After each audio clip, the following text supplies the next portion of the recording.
बिस्मिल्लाहिर्रहमानिर्रहीम। अस्सलामु अलैकुम। लाखों करोड़ों दुरूदो सलाम मोहम्मद मुस्तफ़ा सल्लल्लाहु अलैहि वसल्लम और आले मोहम्मद पर। मैं हूँ उमर दराज गोंदल और आप मेरा फेसबुक और यूट्यूब चैनल देख रहे हैं। मैं आपको एक बात बता दूं कि पाकिस्तान की सियासत के अंदर महाज आराई और कशीदगी में पिछले चंद दिनों और चंद घंटों के अंदर बहुत ज़्यादा इजाफा हो गया है। लेकिन इसमें असल बात यह है कि चंद दिनों से जो इमरान खान को घेरने की, नॉकआउट करने की सारी बातें हो रही थी, उसको कम से कम इमरान खान की टीम ने फिलहाल नाकाम बना दिया है और बिसात उलट दी है। उसकी वजह क्या है? ये अब आपने देखा कि आज ज़िमनी इंतखाबात से हट के जनरल इलेक्शंस के लिए भी इलेक्शन कमीशन ने बयान जारी कर दिया है। जी, हम मुकम्मल तैयार हैं। उन्होंने कौमी असम्बली के 266 और 550 के करीब सूबाई असम्बलियों के जो हल्के हैं उनकी हल्का बनियों की फहरिस्त जारी कर दी है। और इस सारी सूरत हाल के दौरान कोशिशें की जा रही थी कि खान साहब को मनाया जाए, जी हम इलेक्शन पे जा रहे हैं तो आप फौरी तौर पे पंजाब असम्बली और खैबर पख्तूनख्वा असम्बली डिसॉल्व करें। अब ये दोनों तरफ से था। कोशिश ये थी कि हम इलेक्शन भी टाइम के ऊपर करवाएं और इमरान खान से दोनों हुकूमतें भी छीन लें, जिसके ऊपर इमरान खान की टीम को अंदाजा हुआ और जो कानूनी माहिरीन हैं उनके साथ उन्होंने सर जोड़ा, जिसके बाद ये फैसला हुआ है कि जब तक इलेक्शन कमीशन डिसॉल्व नहीं होता, जब तक कौमी असम्बली डिसॉल्व नहीं होती, हम असम्बलियां डिसॉल्व नहीं करेंगे, बिलखुसूस खैबर पख्तूनख्वा असम्बली। उसकी वजह यह है, इमरान खान साहब को बताया यह गया है कि अगर आपने असम्बली डिसॉल्व की तो असम्बली डिसॉल्व करने के बाद विफाकी हुकूमत खुद, चूंकि उनका इरादा भी नहीं है, वो ज़रा डर रहे हैं इलेक्शन में जाने की वजह से, तो वो टाइम लेना चाहते हैं, जितनी जल्दी टाइम वो बाय करें। तो वो खैबर पख्तूनख्वा के अंदर इस सिलसिले में जो सदर राज है, या जिसको आप गवर्नर रूल कहते हैं, गवर्नर राज कहते हैं, वो नाफिज किया जा सकता है। तो इसलिए फिलहाल आप असम्बलियां डिसॉल्व ना करें। खान साहब ने असम्बलियां डिसॉल्व ना करके इनकी ये जो चाल थी इमरान को ट्रैप करने वाली, वो फिलहाल नाकाम बना दी है। उसके बाद एक और जो अहम कल से मामला इस वक्त चल रहा है वो इस वक्त ये है कि आपने देखा कि DGISPR ने कल एक तो ट्वीट किया। ट्वीट ये था जी, शहदा की तज़हीक की गई है, उनके लवाहिकीन के दिल दुखाए गए हैं। उसके बाद रात को उन्होंने टीवी के ऊपर इंटरव्यू दिया और फिर सदर पाकिस्तान के हवाले से किया। और रही सही कसर आजकल एक नए तर्जुमान उनके बने हुए हैं, वो हैं अंसार अब्बासी साहब। अंसार अब्बासी साहब चूँकि पहले भी सारी बताते हैं हमें कि जनरल बाजवा ने जो कॉल की हैं वो उनकी मर्जी के साथ की हैं, फौज जो है वो सॉफ्ट इंटरवेंशन चाहती है, इस किस्म की सारी बातें।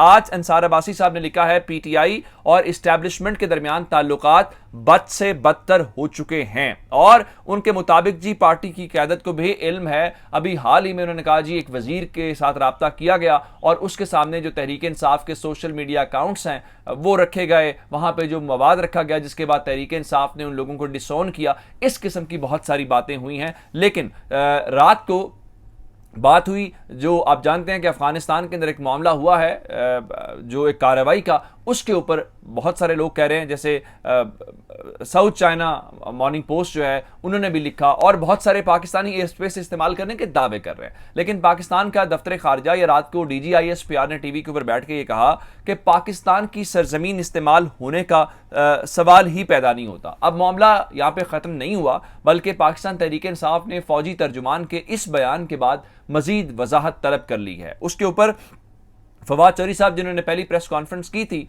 और उसके बाद DGISPR को टीवी के ऊपर आना पड़ा, आज भी फवाद चौधरी साहब ने ट्वीट किया। उन्होंने कहा जी अफगानिस्तान के ड्रोन हमले में पाकिस्तान की जमीन इस्तेमाल होने का सवाल नहीं है, सवाल यह है कि पाकिस्तान की फजा इस्तेमाल करने की इजाजत दी गई है या नहीं है। बार बार ये बयान कि पाकिस्तान की सरजमीन इस्तेमाल नहीं हुई गैर वाज़ेह बात है। मुतल्लिका वजारतों को वाज़ेह बयान जारी करना होगा। तहरीक इंसाफ ये कह रही है कि आप हमें ये ना बताएं कि जनाब हमारी सरजमीन इस्तेमाल हुई। सरजमीन का तो मामला ही नहीं है। मामला ये है कि क्या पाकिस्तान की एयर स्पेस इस्तेमाल की गई है कि नहीं की गई। इंपॉर्टेंट सवाल ये है, लेकिन इस सवाल का जवाब नहीं दे रहे। अब आ जाते हैं इस बात की तरफ कि ये मुकाबला करना चाहते हैं इमरान खान का, लेकिन इमरान खान का मुकाबला कर नहीं पा रहे। उसकी वजह यह है कि आप जानते हैं कि इन्होंने एक हल्का है मुल्तान का, जहां पे ज़ैन कुरैशी उम्मीदवार थे और ज़ैन कुरैशी ने क्या किया कि वो सूबाई असम्बली के मेंबर बन गए, तो कौमी असम्बली की नशिस्त खाली हो गई। अब एक कौमी असम्बली और 3 सूबाई असम्बलियों का एक शेड्यूल जारी कर दिया इलेक्शन कमीशन ऑफ पाकिस्तान ने।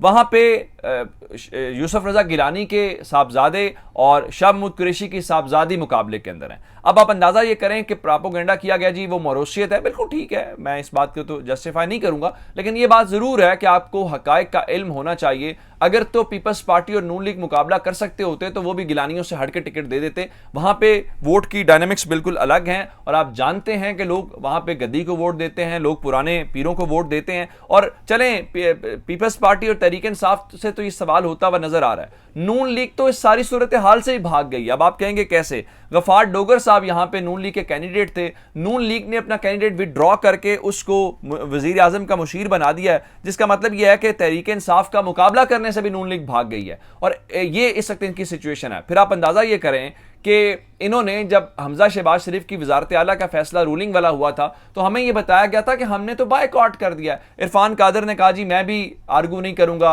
इन्होंने एक लंबी चौड़ी प्रेस कॉन्फ्रेंस की, जी फुल कोर्ट बनाएं, फुल कोर्ट नहीं बनाएंगे तो हम अगले रोज बायकॉट करेंगे। अब जरा खबर सुन लीजिए कि हमजा शहबाज और दोस्त मजारी ने नजर सानी की दरखास्तें तैयार कर ली हैं और बताया गया है कि फुल कोर्ट तश्कील देने की इस्तदा मुस्तरद करने का हुक्मनामा चैलेंज किया जाएगा और स्पीकर रूलिंग का जो कलअदम करार दिया गया उसका फैसला भी चैलेंज किया जाएगा और आइंदा हफ्ते यानी अशूरा के बाद अब ये दरखास्त दायर कर दी जाएगी। भाई आपने तो बायकॉट किया था, फिर आप इस तरफ क्यों चले गए हैं? फिर एक और जरा नून लीग कोशिश इस वक्त कर रही है कि इस हुकूमत को हर तौर, मैंने आपको बताया था ये पंजाब हुकूमत को चलने नहीं देंगे, उसको नाकाम बनाने की कोशिश करेंगे। कामरान अली अफजल साहब जो चीफ सेक्रेटरी पंजाब थे, आज पंजाब की 21 रुकनी काबीना ने हलफ उठा लिया है और गवर्नर पंजाब बलीगुर रहमान ने गवर्नर हाउस के अंदर हल्फ लिया। अच्छी बात है, ये रिवायात होनी चाहिए, चाहे तहरीक इंसाफ हो चाहे नून लीग हो, जो आपकी आईनी जिम्मेदारी ड्यूटी है वो पूरी करनी चाहिए। अब चीफ सेक्रेटरी ने वहां पे शिरकत नहीं की बल्कि चीफ सेक्रेटरी ने मजीद काम जारी रखने से माजरत करते हुए इस्टेब्लिशमेंट डिवीजन को लेटर लिख दिया, लिखा कि डियर सर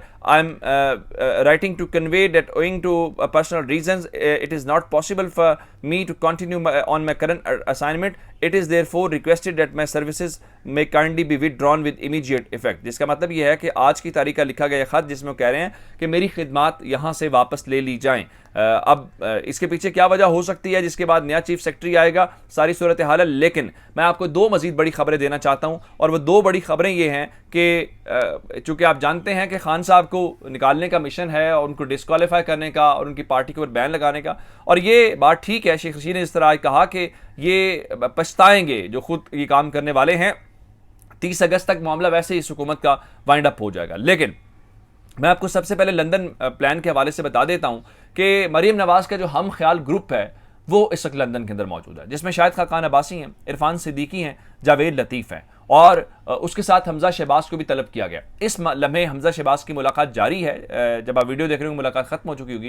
पहले दीगर कायदीन ने मुलाकात की, फिर हमजा शहबाज की मुलाकात, उसके बाद शाहिद खान अब्बासी ने। दो चीज़ें उसके अंदर तय की जा रही हैं जी, एक तो नवाज शरीफ की वतन वापसी है, मरीम नवाज का किरदार है और हुकूमत से अलहदगी के प्लान्स के ऊपर बातचीत की जा रही है। लेकिन इस सारे मामले के दौरान असल मामला ये है कि किसी न किसी तौर पर इस हुकूमत से अब हम कैसे ये सारा शहबाज शरीफ के ऊपर डालें और हम हुकूमत से निकल जाए। हमजा को भी इसीलिए बुलाया गया क्योंकि नवाज शरीफ की कम से कम जो बातें हैं उनके केसेस वाला वो नहीं हो रहा। अब जरा आ जाते हैं FIA ने इस हुकूमत का ख्वाब कैसे चकनाचूर किया।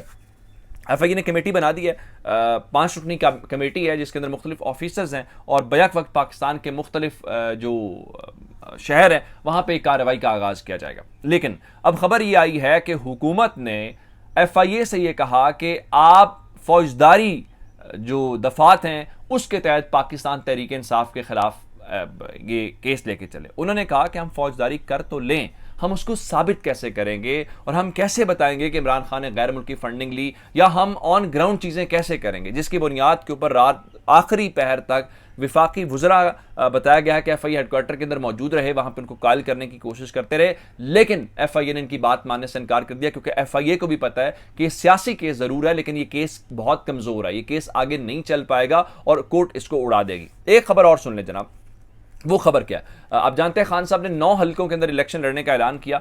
आज पाकिस्तान तहरीक इंसाफ ने इस्लामाबाद हाई कोर्ट के अंदर, चूंकि अब आपको ये सारा मीडिया ये बताएगा कि खान साहब ने जी जहां पे इलेक्शन लड़ना था उसे को चैलेंज कर दिया। गलत बात है, मैं आपको असल बात बताता हूं। असल बात यह है पाकिस्तान तहरीक इंसाफ ने केस पहले से फैसल चौधरी साहब के जरिए इस्लामाबाद हाई कोर्ट के अंदर चैलेंज किया हुआ है कि हमें किस्तों में हमारे इस्तीफे ना मंजूर किए जाएं। जब हमने सारे इस्तीफे दिए हैं तो हमारे सारे इस्तीफे कबूल करके सबके ऊपर अगर आप इलेक्शन करवाना चाहते हैं, बिस्मिल्लाह करें।